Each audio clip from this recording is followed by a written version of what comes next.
Hey, what's up everyone? I hope you're all having a wonderful day or night, but for now, let's get into the video. I've got a solution to the UK debt crisis. Hear me out.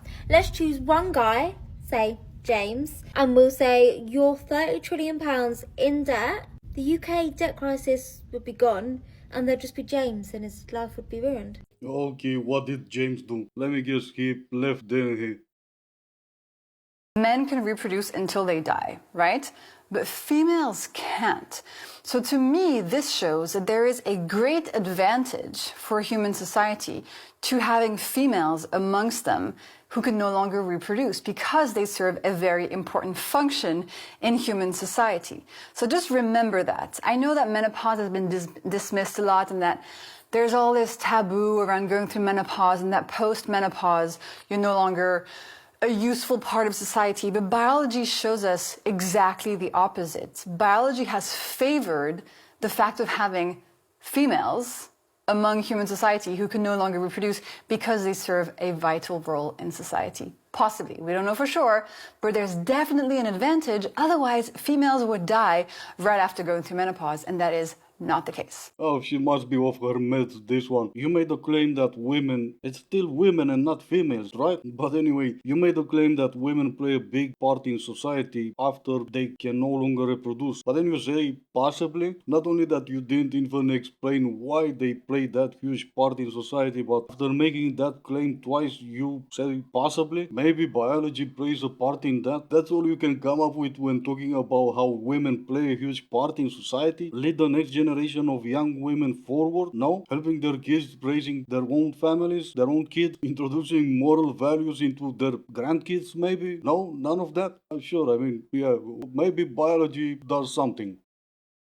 We have to stop telling single people that they are better off alone than in a relationship because it's just reductive and quite annoying at this point. And this isn't directed at you. I'm just using your comment to kind of start this conversation and make a point that I've been thinking about for quite a long time as well. So this isn't directed at you. But I feel like we're living in this kind of paradoxical society at the minute that is completely... We as humans live in this society where we are kind of told that marriage is the goal, right? We will grow up, we will get married and have babies. And fundamentally, in theory, the foundation of this is love, or it should be. And we're ignoring kind of the history of this, right? And how marriage was essentially a business deal and all things like that. Okay, that is just what we're told because we are force-fed dating apps. We are constantly asked when we are finding someone, going on dates all the time. So much of society is about meeting someone, about putting people together. Like that just is, like, look around, everything is about meeting someone, right? And we kind of know now, like, marriage isn't as beneficial for women as it is for men. Nope, everything you say after this point is invalid. I know that every FN is talking point, but it has no roots in reality. So, no, and we're done talking. And that's not even mentioning you were replying to a man that said, why do you even want to date? It's not fun. Good luck trying to convince him that he benefits more from marrying you. In fact, good luck trying to convince anyone who doesn't get their talking points from your girl-only weekly convention. Be careful with people who ask you probing questions. Probing questions are questions that seem deep and seem personal, but they're not meant to connect.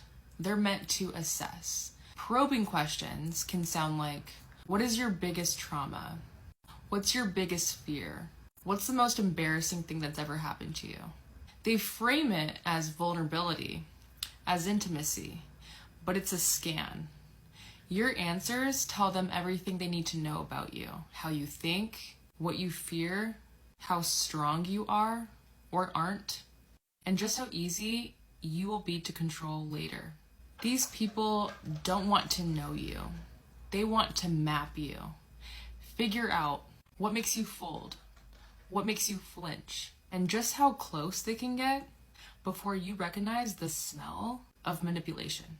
Or maybe they just want to know you on a deeper level. Maybe they are in fact interested in really getting to know you, probing questions instead of just, hey, what do you do for fun? That's how people end up in relationship who in most fortunate cases end a few months later, because they have no idea who they're getting in a relationship with. What's a good question to ask when you're dating someone and you try to get to know them? What did you have for lunch? Seriously, people need to stop listening to these lunatics.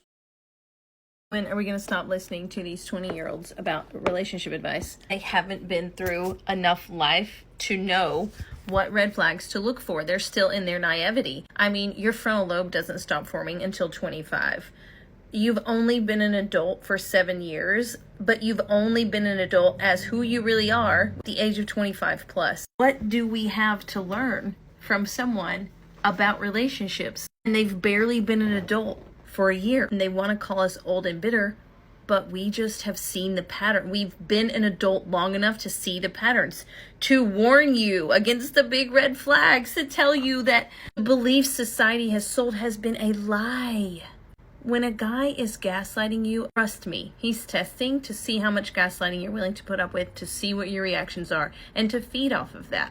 That's only going to get worse. And nobody wants to listen to the last girlfriend because everybody wants to believe, oh, I'm the special one. I'm the girl that is different. I'm the girl that's going to bring out the best in him. She's just the one that drove him crazy.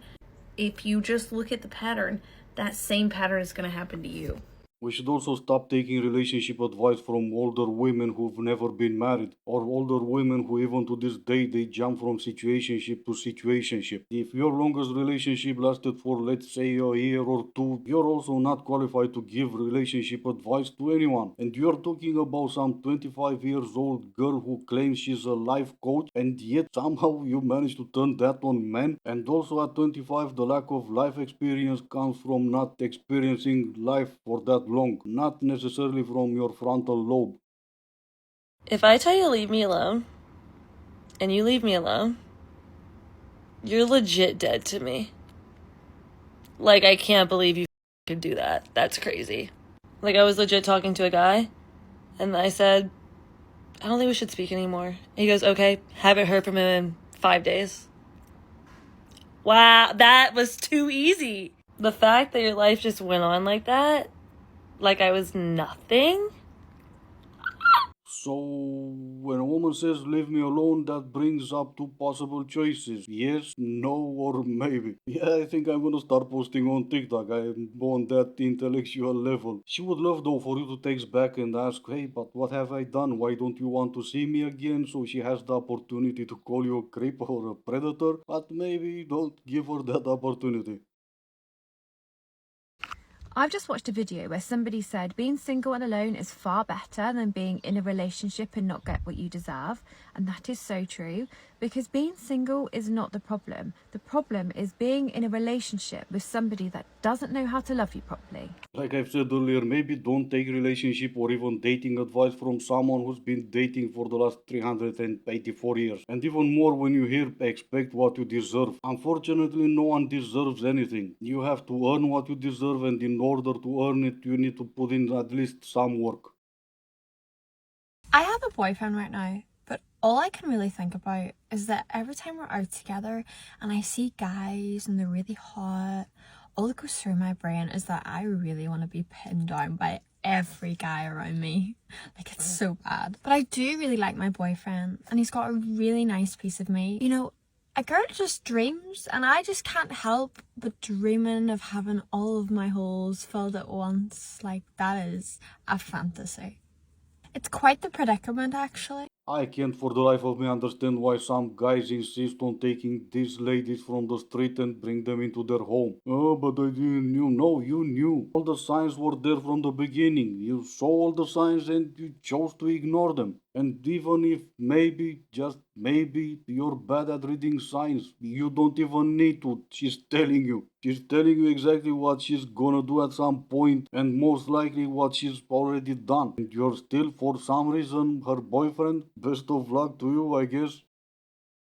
I have a question for you. Let's go with your hypothesis. Let's go with all the Vikings were black. Despite the fact that Vikings was a profession of the Norsemen, let's go with the fact that they were all black. And none of them were from Norway, Sweden, Denmark. We're going to ignore the fact that Icelandic people speak ancient Norse, i.e. the language of the Vikings. We're going to ignore the fact that we can read the original sagas that were written 700-800 years ago, i.e. the original books, not the edited versions, the originals. We're going to ignore the geneticists as well, because obviously they're all lying, yeah? And obviously the history books are all lies too, yeah? We're going to go with that. So explain this. Why am I, as an Icelandic and a direct descendant of those Vikings that you're talking about, why is everyone in Iceland who is a direct descendant of those Vikings white? Why are none of us black? Do you mean to tell me that it took less than 1,000 years for the entire population to change from black to white? Is that what you're trying to tell me? Why do we look like the rest of Scandinavia? Does that then mean that everyone in Scandinavia was black too? How far does this go? Oh my gosh. I don't even know what to believe anymore. You mean to tell me Vikings didn't originated from Wakanda? No, but seriously, this is the reason why you don't argue with stupid people. They never put their mind to work and they can just argue all day long.